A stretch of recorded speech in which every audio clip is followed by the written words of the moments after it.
মহান জুলাই বিপ্লবে যারা জীবন দিয়েছেন, যারা আহত হয়েছেন, যারা যুদ্ধ করেছেন, তাদের দান বৃথা যায় নাই।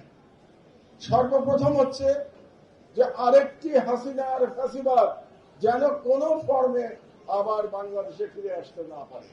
তার জন্য যে রাষ্ট্রে প্রয়োজনীয় সংস্কার দরকার সেগুলো করতে হবে। বড় বড় আন্দোলনকে ঘিরে ক্রেডিটের রাজনীতি করতে গিয়ে এই বাংলাদেশে দেখেছি যে ৭১ কিভাবে স্পিরিট থেকে হারিয়ে গিয়ে চেতনা ব্যবসায় পরিণত হয়ে গেছে। ৭১-এর নায়করা কিভাবে দায়িত্ব পালন করে ব্যর্থ হবার পরেও ব্যানারের ফেস্টুনে পাড়ায় মহল্লায় নেতা আকারে স্বীকৃতি পেয়েছেন।